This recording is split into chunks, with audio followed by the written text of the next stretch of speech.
আসসালামু আলাইকুম। বাংলাদেশ বেতার গোপালগঞ্জ, খবর পড়ছি শাহনাজ রেজা অ্যানি। তরুণদের আকাঙ্ক্ষা পূরণের লক্ষ্যে এই নিয়ে জুলাই অভ্যুত্থানের নেতৃত্ব দানকারী ছাত্র নাগরিকদের নতুন রাজনৈতিক দল জাতীয় নাগরিক পার্টি এনসিপি গতকাল আত্মপ্রকাশ করেছে। রাজধানীর মানিক মিয়া এভিনিউতে বিশাল এক জনসভার মধ্য দিয়ে এই নতুন রাজনৈতিক দলের আত্মপ্রকাশ হয়। জুলাই আন্দোলনে শহীদ মোহাম্মদ ইসলাম হোসেন রাব্বির বোন মিম আক্তার জাতীয় নাগরিক পার্টির আত্মপ্রকাশ ঘোষণা করেন। নতুন এই দলের আহ্বায়ক হিসেবে মোহাম্মদ নাহিদ ইসলাম ও সদস্য সচিব পদে আক্তার হোসেনের নাম ঘোষণা করা হয়। পরে এক বক্তৃতায় মোহাম্মদ নাহিদ ইসলাম বলেন, জাতীয় নাগরিক পার্টি হবে একটি গণতান্ত্রিক, সমতাভিত্তিক ও জনগণের প্রতিনিধিত্বকারী রাজনৈতিক দল। তিনি বলেন, রাজনীতিতে দুর্নীতি ও স্বজনপ্রীতির কোনো স্থান হবে না। সকাল থেকেই স্লোগানে স্লোগানে মিছিল নিয়ে মানিক মিয়া এভিনিউয়ে জড়ো হন বিপুল সংখ্যক ছাত্র জনতা। নতুন রাজনৈতিক দলের আত্মপ্রকাশ ঘিরে পতাকা হাতে নিয়ে মাথায় পতাকা বেঁধে মিছিল নিয়ে উচ্ছ্বাস করেন তারা। অনুষ্ঠানে বিএনপি, জামায়াত সহ বিভিন্ন রাজনৈতিক দলের নেতারা আমন্ত্রিত অতিথি হিসেবে উপস্থিত ছিলেন। বাজারে যারা দ্রব্যমূল্যের অহেতুক দাম বৃদ্ধি করে তাদের ছাড় দেওয়া যাবে না বলে মন্তব্য করেছেন মৎস্য ও প্রাণী সম্পদ উপদেষ্টা ফরিদা আক্তার। তিনি জুলাই গণ অভ্যুত্থানে আন্দোলনকারী শিক্ষার্থীদের প্রতি আহ্বান জানিয়ে বলেন, বাজারে যারা অহেতুকভাবে খাদ্যদ্রব্যের দাম বৃদ্ধি করে তাদের বিরুদ্ধে সবাইকে সোচ্চার হতে হবে। উপদেষ্টা গতকাল রাজধানীর মেরুর বাড্ডা এলাকার Siraj Mia Memorial model school প্রাঙ্গণে রমজানের সুলভ মূল্যে দুধ, ডিম ও মাংস বিক্রয় কার্যক্রম উদ্বোধনকালে প্রধান অতিথির বক্তব্যে কথা বলেন। তিনি বলেন, অন্তর্বর্তীকালীন সরকার হিসেবে শুধু কিছু সংস্কার হবে তা নয়, সাধারণ মানুষ যেসব কারণে কষ্ট পাচ্ছিল, বিশেষ করে দ্রব্যমূল্যের ঊর্ধ্বগতি, সেটি কমিয়ে আনা হবে। উপদেষ্টা বলেন, ঢাকা শহরের ২৫টি স্থানে প্রথম রমজান থেকে ২৮ রমজান পর্যন্ত সুলভ মূল্যে প্রাণীজাত পণ্য বিক্রি করা হবে। সুলভ মূল্যে এ পণ্য বিক্রির ক্ষেত্রে জুলাই বিপ্লবের সময় যেসব স্থানে সাধারণ মানুষের সক্রিয় অংশগ্রহণ বেশি ছিল সেসব স্থানকে অগ্রাধিকার প্রদান করা হয়েছে।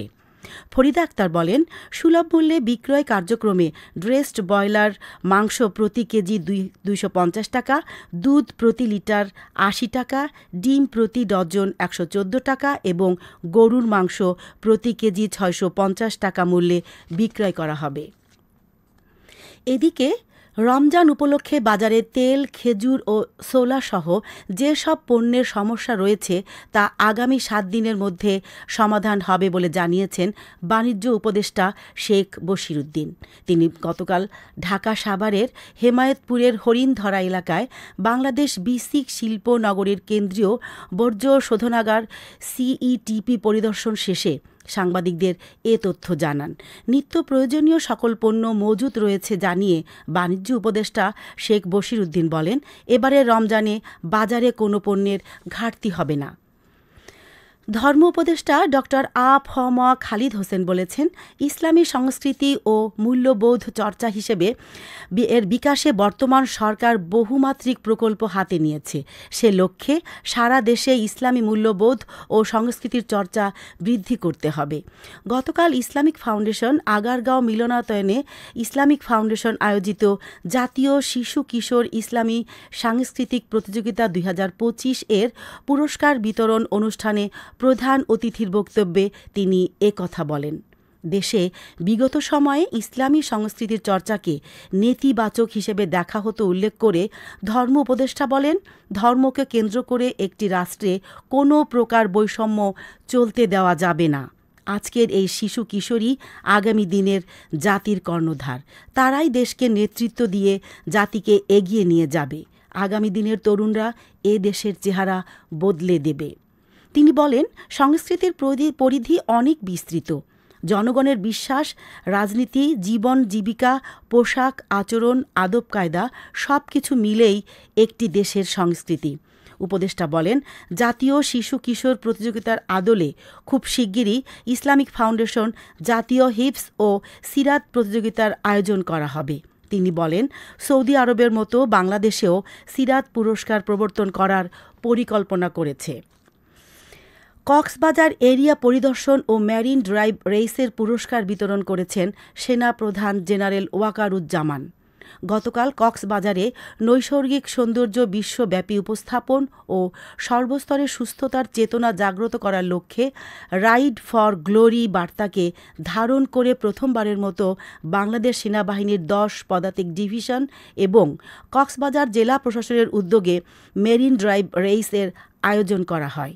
এই প্রতিযোগিতায় বাংলাদেশের বিভিন্ন প্রান্ত থেকে মোট ৬টি ক্যাটাগরিতে ২৬ জন নারী ও ৩৭৪ জন পুরুষ সহ সর্বমোট ৪০০ জন দেশি বিদেশি সাইক্লিস্ট অংশগ্রহণ করেন। প্রতিযোগিতা শেষে সেনাপ্রধান জেনারেল ওয়াকারুজ্জামান প্রধান অতিথি হিসেবে উপস্থিত থেকে বিজয়ীদের মাঝে পুরস্কার বিতরণ করেন। গোপালগঞ্জে সৃজনশীল সাংস্কৃতিক প্রতিষ্ঠান ত্রিবেণী সঙ্গীত একাডেমির ৩৯তম প্রতিষ্ঠা বার্ষিকী বিভিন্ন কর্মসূচি পালনের মধ্য দিয়ে পালিত হয়েছে। গতকাল দিনব্যাপী এই কর্মসূচির মধ্য ছিল ছড়া গান, দেশের গান, রবীন্দ্রসঙ্গীত ও নজরুল সঙ্গীত। বিকেলে এসব প্রতিযোগিতায় বিজয়ীদের মাঝে পুরস্কার বিতরণ করা হয় এবং পরে এক মনোজ্ঞ সাংস্কৃতিক অনুষ্ঠানের আয়োজন করা হয়। এবারে কৃষি সংবাদ।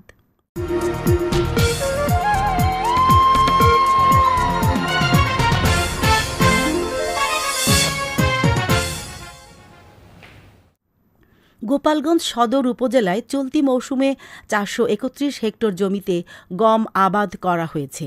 এবছর আবহাওয়া অনুকূলে থাকলে এসব জমি থেকে কৃষকেরা মোট ১,৩৭৯ মেট্রিক টন গম উৎপাদন করতে পারবে বলে আশা করছে কৃষি বিভাগ। সবশেষে আবহাওয়া।